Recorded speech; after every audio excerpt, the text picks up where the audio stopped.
Cette vidéo vous permettra d'expliquer un petit peu comment fonctionne Movie Maker afin que vous puissiez créer votre montage vidéo qu'on demande à l'activité 6 dans Click. Juste quelques petits détails avant qu'on commence. Dans Click, c'est vraiment écrit qu'on vous demande d'utiliser seulement des images que vous avez vous-même posées ou vous avez dessinées avec le logiciel Fireworks ou tout autre logiciel qui est à votre disposition, et d'utiliser seulement des sons qui ont été créés par vous. Vous allez voir que dans mon vidéo, j'ai un petit peu une version hybride de Movie Maker, donc pour moi, c'est impossible d'avoir accès à mon disque dur pour aller chercher mes propres images et mes propres sons, donc je vais utiliser les images qui viennent, les échantillons d'images qui viennent avec Windows, mais je vous rappelle que c'est vraiment important que vous alliez prendre des images que vous avez vous-même prises. Vous pouvez prendre votre téléphone, une caméra, ou aller créer des images dans Paint, dans Firefox, dans Fireworks, excusez. Je laisse ça à vous. Même chose avec les sons. Vous avez appris avec le logiciel Audacity comment utiliser les sons, comment enregistrer des sons. Donc, vous devez utiliser des sons que vous avez vous-même enregistrés. Donc, on va commencer. On va aller dans Démarrer. On va aller dans tous les programmes et vous pouvez ouvrir votre logiciel Windows Movie Maker. Donc, ça ouvre. Je vais juste aller ici, passer en mode plein écran, vous n'aurez pas à faire ceci. Bon. C'est ce que vous devriez avoir lorsque vous ouvrez le logiciel Windows Movie Maker. Donc, si vous regardez ici dans Tâches, euh, lorsque vous allez dans l'onglet Tâches, ici, vous avez plusieurs différentes options à votre gauche. Vous pouvez capturer à partir d'un périphérique du Windows, importer la vidéo, importer des photos et importer le son. Nous autres, les fonctions importées, c'est celles qui nous intéressent. Donc, on peut importer. Importer, qu'est-ce que ça veut dire? C'est aller chercher ton image que tu as déjà enregistrée sur ton ordinateur quelque part et vraiment l'amener dans le logiciel Movie Maker. Donc, je vais aller commencer, moi, par importer des photos. Donc, je vais importer des photos. Vous voyez ici, là, j'ai seulement 4 petites photos. C'est les échantillons qui viennent avec Windows. Je te rappelle encore, vous autres, vous devez absolument prendre des images qui sont créées par vous. Donc, je vais commencer avec un coucher de soleil. Vous voyez, une fois que j'importe l'image, elle apparaît ici dans mes collections. Je vais en importer quelques-unes, comme ça je les aurai déjà. Des collines, je vais en importer un autre. Nénuphar. Et voilà. Donc, j'ai commencé par importer des photos. La façon que ça fonctionne, Movie Maker, c'est très simple en général. Vous voyez en bas ici, on a un montage séquentiel. Donc, vous n'avez seulement qu'à glisser les images à l'endroit où vous voulez pour faire la séquence qui vous intéresse. Si je clique ici sur afficher, excusez, si je clique sur affiche la chronologie, vous voyez vraiment ici qu'on peut mettre les images, choisir le temps qu'on peut visionner l'image, et ensuite de ça, vous aurez des titres et de l'audio qu'on pourra ajouter tantôt. Donc, je commence. Admettons, je vais commencer mon vidéo, mon montage de vidéo avec la première image ici. Voilà. J'ai juste besoin de prendre l'image et l'amener dans ma séquence. Et vous voyez, lorsque je viens proche de l'image, il y a une petite flèche rouge qui grossit. Donc, ceci, ça me permet d'ajuster la durée que je vais voir l'image. Donc ici, si je veux une durée de 10 secondes, ça veut dire que cette image-là, lorsque je vais faire jouer mon vidéo, je vais la voir pendant 10 secondes. Donc ceci, c'est la première étape. Moi, je vais utiliser des photos. Si vous avez fait des vidéos, vous pouvez aussi importer la vidéo. Donc, ici, moi, j'ai pas le vidéo, là, malheureusement, je pourrais pas vous le montrer. Tu peux importer ta vidéo, même façon, tu peux vraiment la mettre à l'endroit que tu veux. Bon.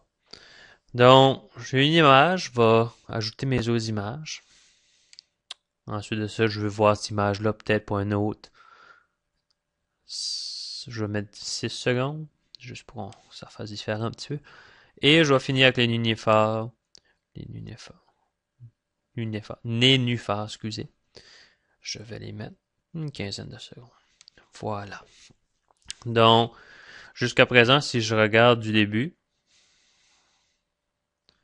et ici, vous pouvez toujours aller prévisualiser qu'est-ce que vous avez fait. Si je joue sur Play, on va voir, ok, c'est la première image que j'avais mis. Elle devrait durer 10 secondes. Ensuite, on passe à la seconde. Et à la troisième image.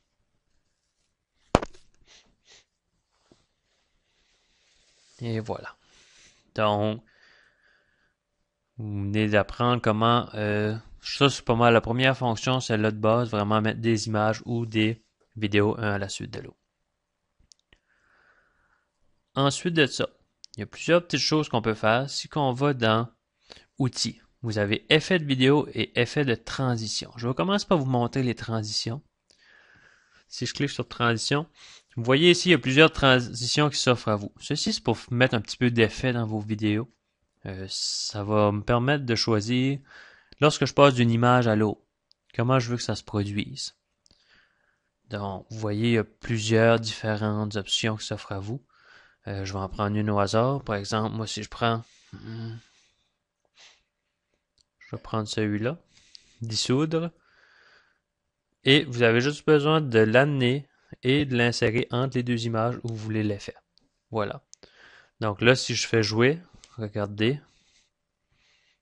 Ça a été vite un peu, je vais le faire rejouer. Regardez comment l'image disparaît. Elle va se dissoudre pour laisser apparaître l'autre image. Donc, vous pouvez jouer avec ça. Mettre les transitions que vous voulez. Donc, je vais en mettre une autre, il y a un cercle peut-être. Voilà. Et je vous répète, vous pouvez toujours aller prévisualiser comme ça. Ça va vraiment vous permettre de voir à quoi ça a l'air. Voilà. Et l'autre, j'avais mis un cercle. Ceci, c'est les transitions. Si vous allez dans Outils aussi, vous allez dans Effets vidéo. Si vous aviez mis des vidéos, vous pouvez mettre de l'effet aussi. Sur vos images aussi, c'est des choses qui se font. Pas nécessairement avec chacun d'eux autres. Par exemple, ralentir, si tu veux ralentir la vitesse de ton vidéo, avec une photo, si tu mets ralentir, ça ne change rien. Donc, ceci, c'est des effets pour des vidéos. Il y a certains d'entre eux que tu peux quand même utiliser avec des images. Donc, je vais en prendre un, par exemple, disparition a fondu vers le blanc. Voilà. Si je mets ça, je pourrais le mettre là. On va regarder qu'est-ce que ça donne comme effet.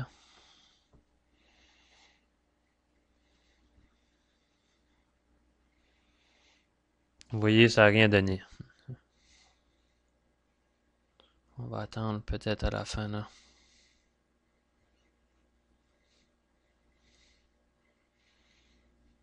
Ok, voilà. Vous voyez, avez-vous vu à la toute fin, ça a disparu en fondu vers le blanc. C'est ce que ça voulait dire. Les effets de vidéo, vous voyez la petite étoile que j'ai ici? C'est vraiment ces petites étoiles-là qui représentent les effets sur la vidéo. Donc, vous pouvez expérimenter. Essayez-le. Si jamais vous choisissez que vous voulez en enlever. Excusez.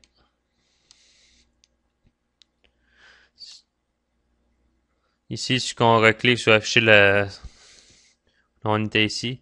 Si vous cliquez sur afficher la table de montage séquentiel, vous avez vraiment ici les effets qu'on peut aller supprimer. Vous avez seulement besoin de le sélectionner, d'appuyer sur la touche supprimer. Bon, donc je retourne à mon affiche de la chronologie dans le temps. J'ai fait de mes images, maintenant je peux ajouter mon son. Donc,